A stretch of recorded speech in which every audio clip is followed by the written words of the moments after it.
2NURFM.com, a broadcast service of the University of Newcastle. Yeah, we're checking out what's been happening in state and federal politics in the last 7 days. Joining us from the University of Newcastle, Associate Professor in Politics, Dr. Jim Joes. And I tell you what, sort of wielding the axe is Abbott, and Ruddock seems to be with the neck on the line. What's going on there, Jim? Yes, good morning, Dave. Well, it's a bit of a surprise in one sense, but not in another when we consider that the past week, Tony Abbott, since the sort of spill motion was put aside and he survived what looked like a move to unseat him, the approach that he's taken has been one of flexing his muscles, so to speak, that he's not... Showing that he's the boss, you think? Well, attempting to do so. And I think when we look at some of the things that have happened, in particular axing Philip Ruddock as the party whip. Now, the party whip's job is to basically keep the backbench in line, to keep the party members available for votes so that when the divisions happen in the parliament, the bells ring, the whip makes sure that all the members are present and accounted for and that they're going to vote the way that the government or the leader expects them to vote. Now, the official reason that Philip Ruddock was sacked as whip by Tony Abbott was that he didn't keep Tony Abbott informed. He wasn't close enough to the action, and therefore the, shall we say, the spill motion, the attempt to unseat Tony Abbott, the discontent, all of that was the fault of the whip, allegedly. Now, you might say perhaps the whip, that's to say Philip Ruddock, needed to be a little bit better informed. Well, he was probably well enough informed, and in many respects he probably did let Tony Abbott know that stuff was going on. The real reason, I think, is that Abbott wanted to make a sort of demonstration effect. Now, this might have been a smart move had he actually made the demonstration effect with someone of substance. Philip Ruddock occupied a junior position. The position of whip is a fairly junior position. He used to be a front bencher, but he, after the 2007 election, when Labor was in, he moved to the back bench. Of course, being in opposition, he didn't put his hand up or wasn't selected to be in the opposition front bench in the shadow cabinet.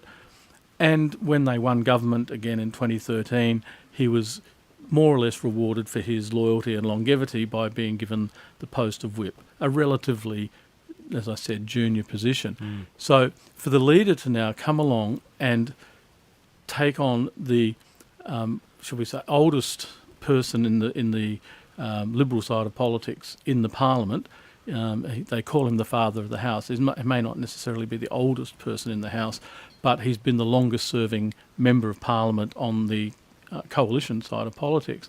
So there's a degree of respect, a degree of longevity, shall we say. So to then say, well, you've been disloyal and I'm going to demonstrate to the troops what happens to people who don't do what I want, it's more or less going after the weakest link in the in the team and making an example of them. And it doesn't necessarily send the message, in my view, it doesn't send the message out, hey, I'm in charge and you don't trifle with me and you toe the line. What it's saying is, I'm a bully, I go after the weak people because they're the ones that I can beat up. He's not saying I'm going after the ones who are as strong or stronger than me because I might lose.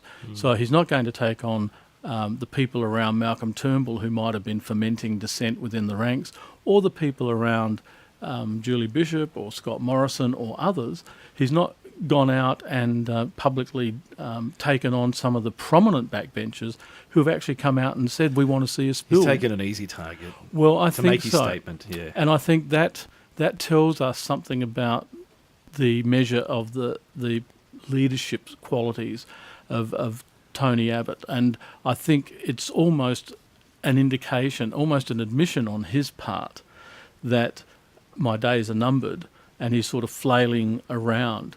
And I think the second dimension where that gets illustrated is his public attacks on the Human Rights Commission.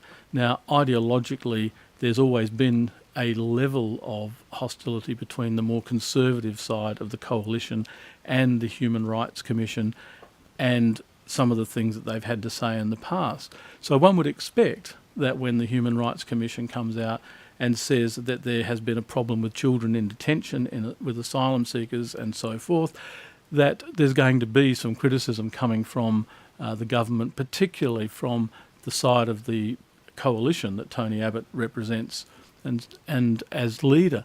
However, he didn't appear to have read the report or have had someone brief him on the contents of the report so that he could actually fire his salvos from a fairly secure base.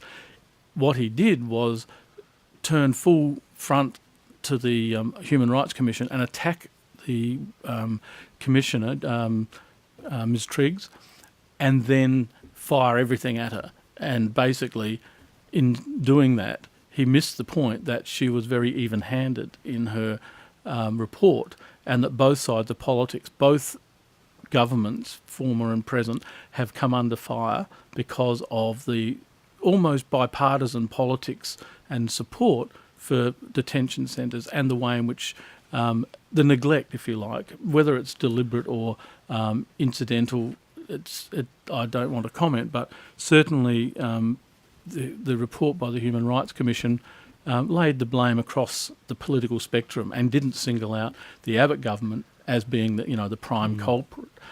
He responded as if it had, and therefore again demonstrated a blind spot, if you like, an unwillingness or inability to first of all gather enough facts so that when he does launch his critique, it's going to be relatively secure and he can be seen to be accurate in what he's doing.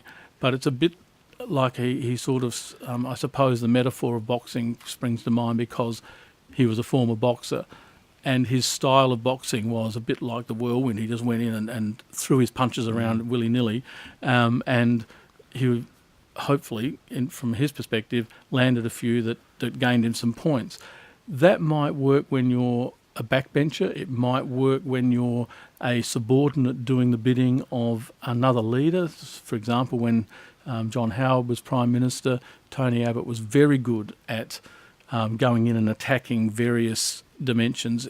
If you recall, he was very single-mindedly brought down Pauline Hanson and her One Nation party in terms of the damage it might be doing the Howard government. And so Tony Abbott went after her in a big way. But as Prime Minister, you can't do that. As Prime Minister, you have to have other people do that for you. So when he comes out and launches some of these things like sacking Philip Ruddock or attacking the Human Rights Commission, he needs to be on very strong ground. And there's one other area which we probably don't have time to go into, but his use of the recent announcement of 2 suspects for anti-terrorist, arrested under anti-terrorist legislation, where he used police information to make a public statement in such a way that potentially might prejudice their trial. That's to say, might prejudice their right to a fair trial, and therefore they might end up not being prosecuted in the way that they perhaps, according to the allegations, one would expect them to be prosecuted. So instead of stepping back from the fray, praising the Australian police for achieving the arrests and saying that we are, 100% behind them, he comes out and turns it into a more partisan, more party political approach to boost his own standing in the electorate.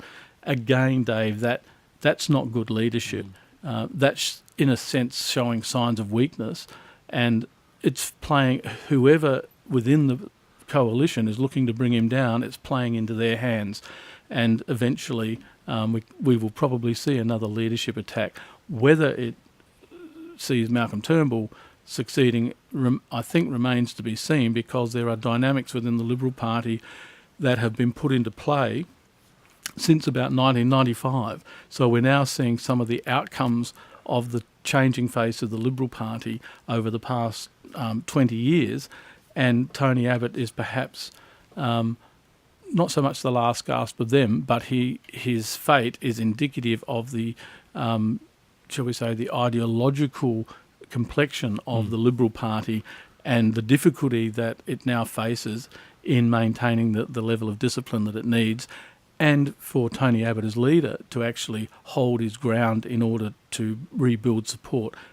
At the moment, it's ebbing away, and it's perhaps, we might look at around about June, July, he may well find himself facing a real challenge rather than the pseudo one that he had over the last week. We'll cast another eye over state and federal politics next Tuesday morning as we're joined by University of Newcastle Associate Professor in Politics, Dr. Jim Joes at 2NURFM.